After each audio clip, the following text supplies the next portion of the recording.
Mr. Wolf, what do we got? Holograms rule. I've always felt that way. Ever since Princess Leia appealed to Obi-Wan to save her. That service computer is awesome. Is that the data from the box that Ryan found in the crane cab? Yeah. You know, you touch things but they come up on the big screen, and then you can kind of flick things off to the side and flick pictures up here and up there and then move them. I mean, it's like a magic wand.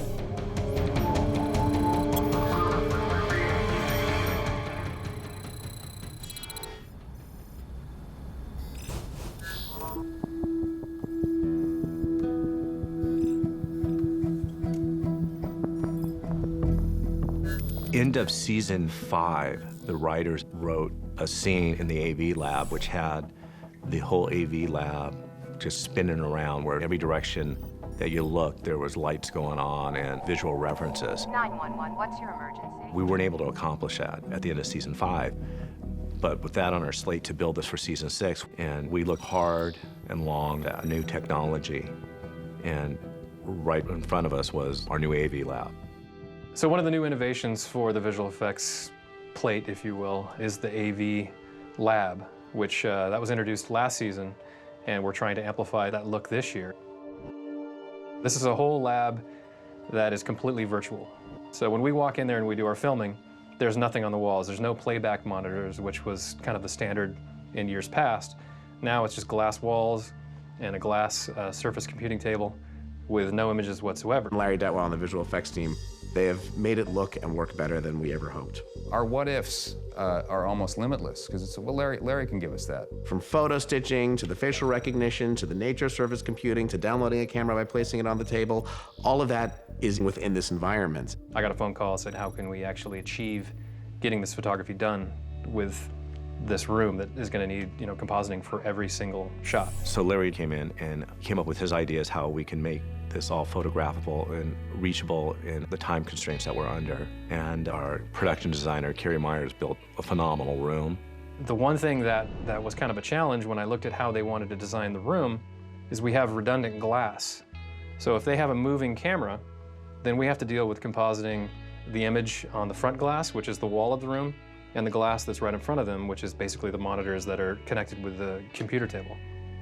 And so what we figured out is that, okay, if we take away that front layer, which is the wall of the room, then we later would track that camera move and reproduce that on a motion control stage with those glass panels, and then composite the image on the glass panels, and then composite whatever image is required for the surface table. It's all pretend. We don't see anything. And they just put a big X behind the camera over here, and they're like, okay, look at that. That's the picture you just threw up there. Or look over here, that's where... It's kind of like Jurassic Park when people were acting with a dinosaur on a stick. The truth of it is that there's like a fiberglass, is a piece of glass like this, like a sort of, that's parallel to the floor, and then there's one that's purple. And then there's the camera, which is you at home or looking, it's being filmed by. And then literally behind, up high, there's a piece of orange tape and an X. And it says, you know, the interior CSI AV lab, Ryan Wolf is moving around information from the phone, the photos. And so it looks like I'm just like, sort of like the Dance Revolution champion / Minority Report / Moonshot's like senior dancer.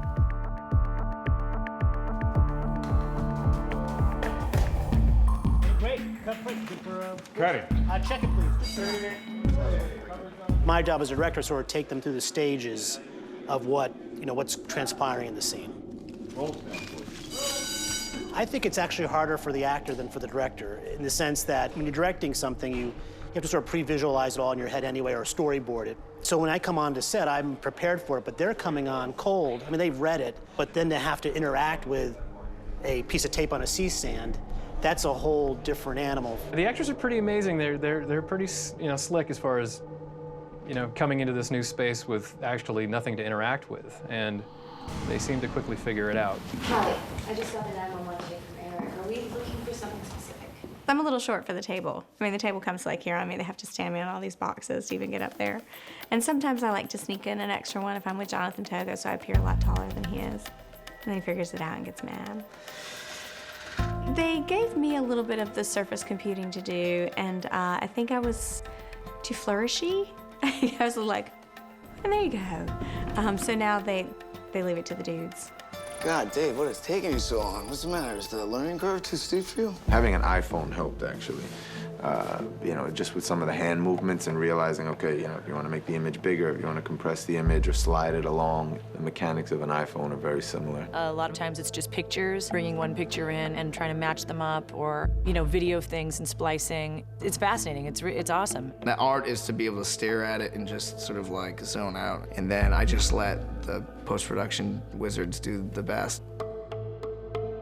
We've designed the AV room in a way that it's beneficial both for the actors and for our graphics people. So we basically will take what the actors are doing and we'll design everything to their hand movement, to their eye line. Whatever we do, they figure it out and orchestrate it all.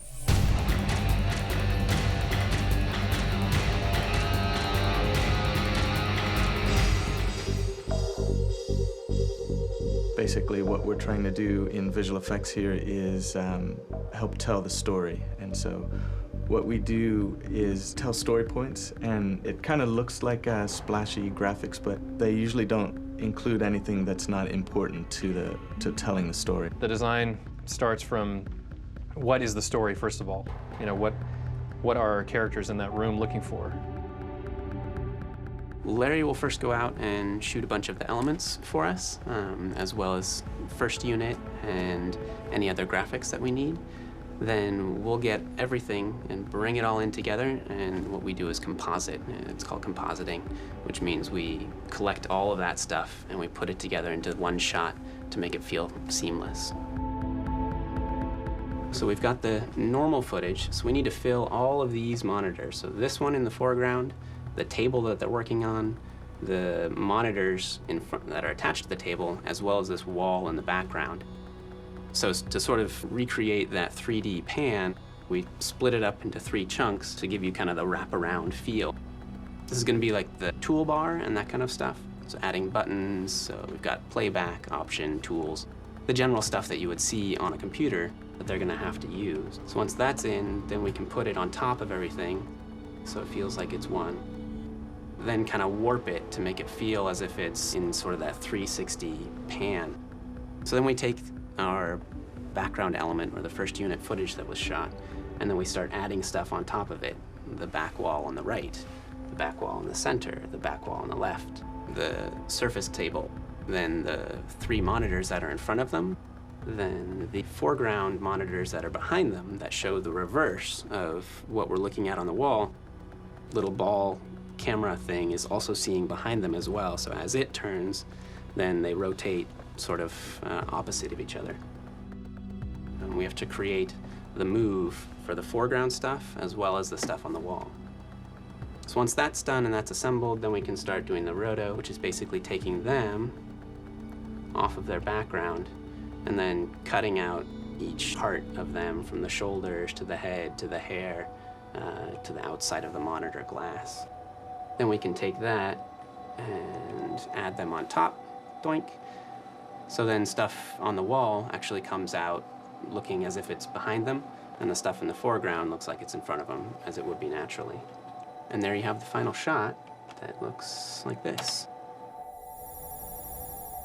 As you can see, we have the AV table, and there's nothing on it. Our actors are standing in front of it. We have a green screen back here, so they want us to put something there. So we've gone in and added something back there. We've made sure there's some reflection on the table to really sell the effect that these screens are reflecting off of the glass. And as we move along, we add the front screen that they're interacting with. What follows then is the foreground piece. We always make sure that whenever we have a shot as wide as this, is that there's a lot of things going on, because it really makes the scene more exciting to watch and look at.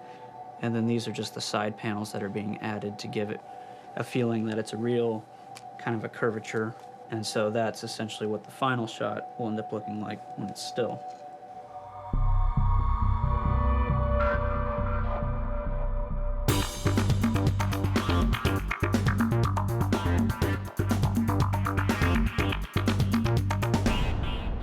The AV Hummer was totally redesigned. It was, 6 years old? And it looked 6 years old. The new AV Hummer is meant to be more slick. It's got, you know, black glossy surfaces and multiple computers, multiple screens. Unlike the AV Lab, which is clear surfaces that we can see through, it's just simply multiple monitors. So it might have one large key monitor and then all these various side monitors. But it's not a surface computer in the same vein as, you know, the AV Lab. Anybody can put a computer and a screen in the back of a truck, but the technology as far as the search engine that, say if they're looking for a particular individual and they are inputting information, because we have 43 minutes or so to tell the story and to wrap up, ours works really, really fast. And so I think, you know, the CIA, the FBI, they would love to have a computer that does what ours does.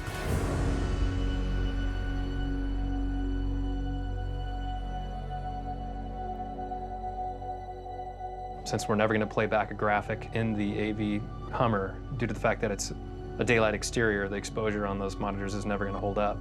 Those are all going to be just dressed with green screen. So here's the AV Hummer, you've got the truck, and you've got the actors in the foreground working on the AV Hummer, and it's got several monitors in there just sort of covered in green, which lets us then take the green and key it out. And then here's the graphic. It's got some interesting stuff that is revealing the spray paint that was underneath the paint on the wall.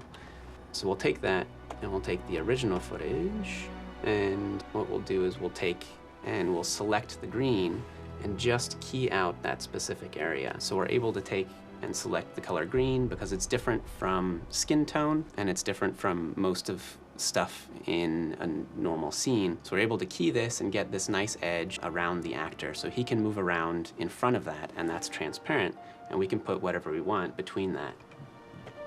So there it is with the backgrounds, and then adding the screen in here gives us a bright screen lit in the middle of the frame in the monitors in the back of the AV Hummer. Here they are overlaid over on top of the actor, and then with the key on, the actor then pops in front of them. Then we blur it and change the hue and saturation a bit to make the color feel like it's actually in the back of a Hummer rather than it would just say on your computer screen without any context. So here's a compilation from that scene. You can see sort of the progression of how the scene went with a bunch of the shots put in. The T-ray is picking up a change in the paint layers. It's definitely a different type under the green paint. It is graffiti. Can we tighten the focus? Yeah. Cranium's refill.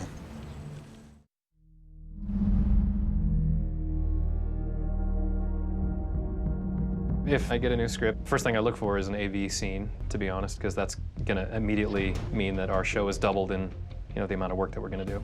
The demands are huge. And the funny thing is that I think a lot of people think that that's all they do. When they're doing 70 other things you're not even aware of, you know, they're sort of taking a mountain out here or doing this other little visual. They're doing things you don't even know are visual effects. And so when we added this to their plate, to their credit, they just said, all right, let's figure it out. It gives us almost a menu of what's possible and what isn't. And believe me, far more is possible than is not possible. I'm actually a hologram right now in this interview. I am.